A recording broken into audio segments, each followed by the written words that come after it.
people like me.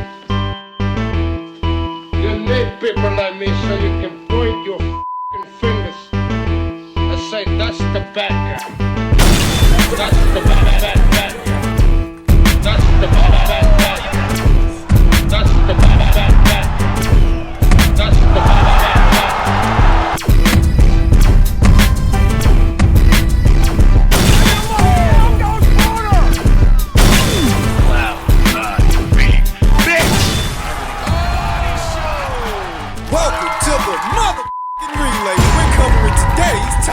News.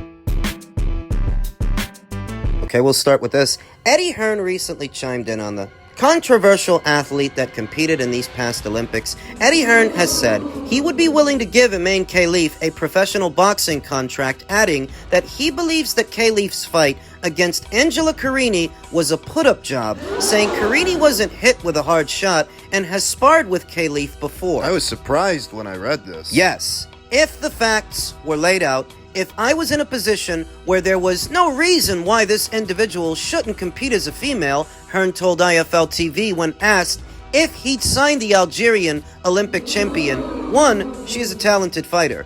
2, commercially, I think she's up to 2 million followers on Instagram. I was not expecting to hit Ed. So the answer is yes. But I mean, there are probably facts that we don't know around the situation, and if they are true... Oh, wait a minute, is he pulling back? But if a fighter was deemed female with no physical advantages, but again, I haven't seen anything. I have only seen what people say. They've done this test. Chromosome test. Do we get to see it? Probably not. Imane Khelif's team sent a letter to the IBA to stop talking about it. Are we just going to believe that narrative? What narrative? If there is an unfair physical advantage, that the individual is... Spanish Olympian Rafa Lozano says there's an unfair physical advantage. Who oversaw the sparring the fighter did with several of the females over there in Spain when Imane Khelif was over there. Rafa Lozano says there's an unfair physical advantage. That is what has to be looked at, but not by a rival organization or someone with an agenda. But if you are born a female and lived your whole life as a female, it's different. I'm not going to say what is right or wrong, but the facts that I have seen lean me towards you have the right to compete as a female. I feel like the Italian, Angela Carini, was a put-up job because it wasn't even really a huge shot, and this person has sparred her before. So when it comes to Angela Carini, he's not buying it. And it kind of sounds like he's not buying it from the IBA either. But what about Imane Khelif's own trainer confirming that the fighter does have a problem with their chromosomes? And what about the Spanish national team's commissioner, Rafa Lozano? What about him saying that Khelif was considered too dangerous to train against the women? He thought that the inclusion of Khelif in the women's category was unjust and dangerous to females. I don't see it as fair. Everyone can think what they want, but that's how I see it. Lozano said, recalling his observations of the Algerian during a training retreat at the sports center in CAR Bloom in Madrid. They were doing a retreat at Bloom, and we couldn't put her with anyone. We put Khelif in with Jennifer Fernandez,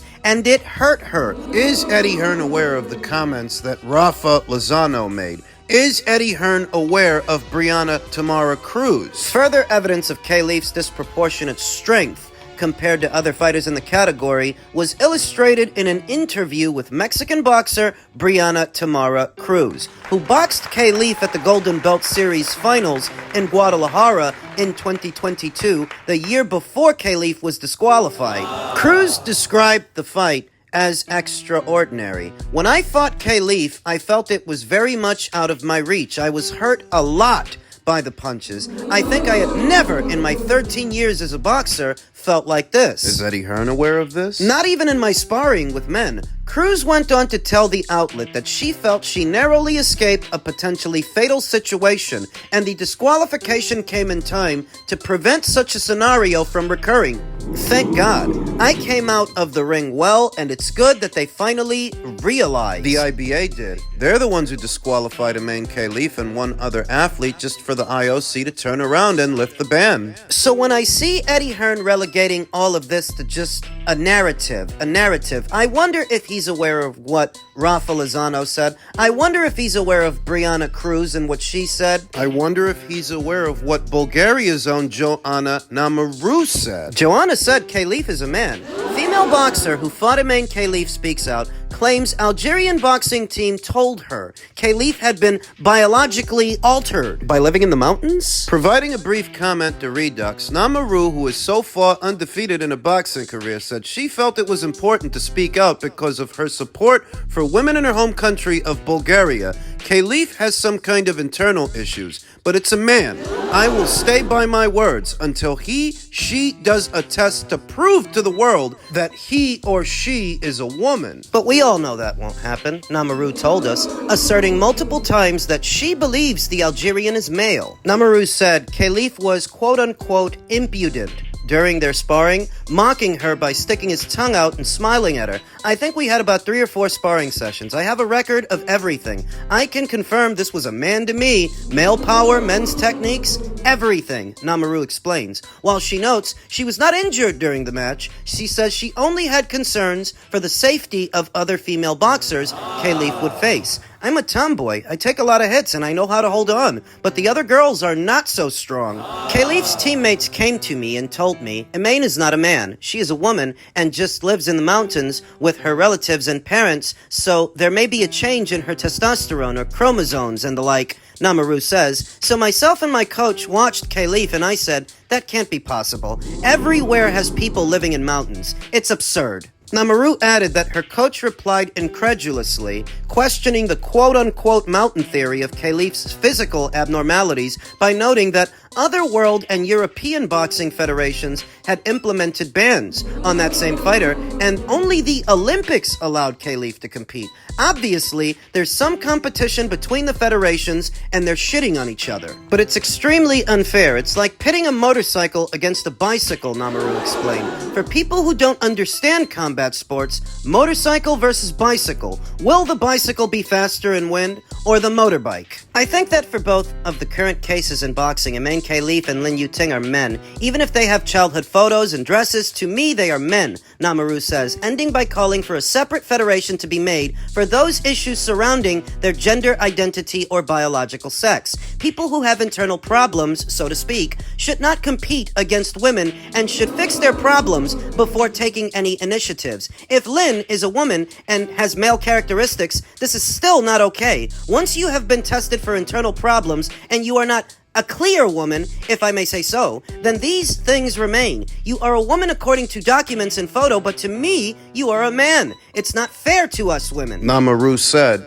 is Eddie Hearn aware of what Joanna Nwamerue said, what Brianna Cruz said, what Rafa Lozano said? Is he aware when he's calling this a quote-unquote narrative? I think Eddie Hearn was being politically correct with his responses. I think he was trying to be open-minded. Not completely closed off to the idea that he would sign this fighter, but he did also add, if they had all the facts. And therein lies the dilemma. People don't have all the facts. He added, if there was a test and they got to look at it. It's another problem. There was a test, but people aren't allowed to look at it. I think he was being diplomatic and open-minded in his responses, though ultimately, this controversial athlete and the controversy surrounding them would make them a difficult fighter to promote. Even if you're willing. The audience you cater to, do you think they're going to purchase a ticket to see this fighter? Do you think they're not going to hold your feet to the fire? Hold you responsible for promoting them and potentially putting women athletes' health and well-being in danger, at least more than usual. It's a risky proposition, not just for the fighters, but for Eddie Hearn too. People get pissed off, they're gonna hold you responsible. Is that something you're prepared to deal with just to promote this fighter? Boots was fighting Madrimov. Boots would have stopped him. That's what I said, and that's why they saying it now. You know what I mean? I think Boots would have stopped him. You know what I mean? All that stuff he was doing, he was a good fighter. You know what I mean? Can't take nothing away from him, but you know, Boots gonna fight you. You know what I mean? He'll box you, but he'll fight you too. You know what I mean? If Terrence had to sit down and start ripping them shots on him, Terrence could have stopped him. You know what I mean? But Terrence fought, you know what I mean? And he won. And that's the case right there. He won the fight. As long as he won the fight, he did what he's supposed to do. You know what I mean? He knew the guy was a puncher. You know what I mean? I guess he didn't want to take no chances. You know what I mean? But he did. I mean, to me, he did good. That's Bozy Ennis, the father of Joanna Ennis, saying all the things you expect him to say. That where Terrence didn't knock out Israel Madrimov, Jaron Ennis would have knocked out Israel Madrimov. A little hard to believe since you couldn't knock out Karen Chukatsian. Karen Chukatsian had little more than movement. Just movement. Where Israel Madrimov, he has movement, he can move, but not just move, he can move and punch. Got power. Bozy's rationale is that Jaron would have took more chances with Israel than Terence Crawford did, but in taking chances... What, he would have opened up more, threw more punches? That's more opportunities for Israel to catch you in between. I kind of thought we were over the, let's compare Jaron Ennis to Terence Crawford thing, that shtick. I kind of thought that we were over that when Showtime left the sport of boxing and when Jaron Ennis moved over to Matchroom. I thought we were over this. When Crawford moved up to junior middle. I thought we were over this because it isn't necessary anymore.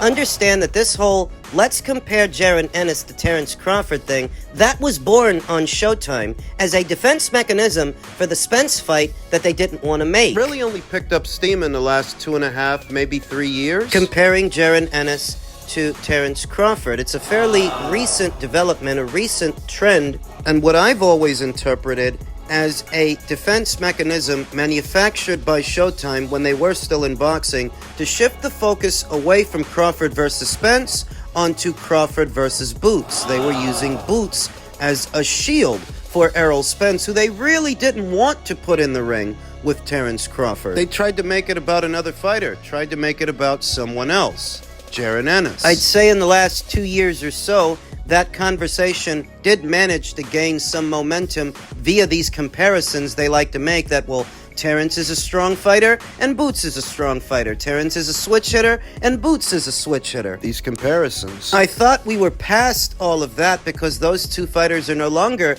in the same division. Jaron Ennis is being promoted by Matchroom now. Immediately after the David Evanesian fight, Eddie Hearn said in plain English, Jaron Ennis must unify the welterweight division before he moves up to junior middle and before he faces Terence Crawford. That's what he said. So for sitting around talking about what you would do at 154, what you would have done to Israel Madrimov, well, why don't you just go up there and do it then? There's no fight at 147 that's so big and so great, so important, that Jaron Ennis can't move up to junior middleweight right now and put his money where his mouth is, or where his father's mouth is, I should say, since he's the one writing checks that his son's ass can't cash. He can do it, because there are no big names, not really, at 147 right now. No fight so big, nothing so important that he can't move right on up there with all those killers. Since 154 today is a much deeper division with more recognizable names and better fights than 147, he can go up there right now if he's so confident. He's saying all this stuff while he's still at 147. So if their aim is to unify this division and become undisputed there, it's not even that I'm against it. It's that I'm tired of hearing about what he would do to some other fighter that's at some other weight. The idea that Jaron Ennis would have dispatched Israel Madrimov where he couldn't dispatch Karen Chukatsian, who brought little more than movement to the table, not much power, not much offense, just movement, as opposed to Israel, who can not only move, but he can punch. Knocking him out is easier said than done. Because if you jump in, you might run into something. I mean, that's the difference between facing a Karen Chukatsian and an Israel Madrimov. You can't just go all willy-nilly throwing punches and bunches and think nothing's going to come back at you. That's why Terence Crawford was careful with him. And that's why Israel was careful with Terence. In the fight, they both realized, this guy cracks hard, and I've got to be careful. Where what Bozy's telling you is that that Boots would have took more chances? That means there's more chance that Boots gets caught with something. He's the biggest puncher that Boots ever fought. He's got 32 professional bouts. That's actually a lot of fights. 32 fights, no losses, no draws, 29 knockouts. But in those 32 fights, he's the biggest puncher that he ever fought. Gotta be honest here, most of the hype around Boots, the attention, is all centered around comparing him to Terence. That's where it all came from. But is he actually as good as Terence? Is he really? We'll see. I just think it's a bit tactless for Bozy to sit there saying that Boots would have done A, B, C, and D to Israel Madrimov. He would have knocked him out. When you couldn't knock out Karen Chukatsian, you're gonna knock out this guy who's at a higher weight. Okay. If you say so. Still at 147. So Brian Norman earlier this week was elevated from interim champion to full champion, full WBO champion. There are 3 champions at this weight, 3. Brian Norman holding the WBO, Mario Barrios holding the WBC, and Joanna Ennis holding the IBF. What about Imane Stanionis? He hasn't been elevated to full WBA champion yet, but it's only a matter of time before he is. Terrence isn't coming back to 147. He's going to drop that title too. Today, tomorrow, at some point he's going to. Eddie Hearn said he wants Boots to unify before he moves up, before he faces Terrence Crawford. How long is that going to take them? Terrence is 37 years old. He's not going to be around forever. He probably only has a few more fights left in him. How long will it take Boots? If what you're saying is that you want to unify first, Fast. before you move up, how long is that going to take you when Mario and Imane are on the PBC side of things? Brian Norman, he's over there at Top Rank. Mario Barrios' name was tied to a potential Manny Pacquiao fight for later on this year, but given how Manny looked his age in his exhibition match 1 or 2 weeks ago, He was in there with some kickboxer. Manny looked slow, sluggish. He was getting hit. He's getting hit quite a bit. I wonder if he still wants to do that. I wonder if he still wants to fight Mario Barrios. If he doesn't, maybe Eddie Hearn can make Mario Barrios an offer. A decent-sized offer. It's going to have to be if you want him to cross the street. Same applies to Imane Stanionis. These are winnable fights for Joanna Ennis. So long as Eddie Hearn can make them happen, I would pick Joanna Ennis to beat both Mario Barrios and Imane Stanionis. Making the fight will actually be more difficult than winning the fight. Making it is going to be the hard part. Neither fighter has anything on schedule at this time. Neither Mario Barrios or Imane Stanionis. They don't seem to have anything going on, so it feels like the door is open to pursue those fights. Brian Norman was just elevated to full WBO champion, but I don't get the sense he wants to fight Boots straight away. He just became WBO champion. So what you have to wonder is, if Boots is waiting to unify this division first, before he moves up in weight to a much deeper division at junior middle, if he's waiting to unify this division first, how long is that going to take him, given that all the other belts are on other sides of the street? A year? Maybe longer. It's not like these guys are in any rush, any hurry to fight him, and for Eddie Hearn to make those fights, like I said, it's going to cost him a pretty penny. It's going to cost him a lot of money. Gotta pay to play. As Joanna Ennis would be the betting favorite over these fighters, over Mario Barrios, Imane Stanionis, even Brian Norman, the lesser-known Brian Norman. Boots is the top seed right now. So these are intended to be the persons of interest, the relevant targets, the relevant fights for Joanna Ennis during his campaign at 147, though when you look at them, it's really not much to look at. Today's welterweight division. Because they would be unification matches, the fights do have meaning. They are meaningful fights, but not big ones. And the problem is the fighters are going to want big money. What are not big fights? Fighters might extend their reigns as champions, staying away from Boots until somebody offers them a number that they like, at which point you have to ask, how long is this unification effort going to take?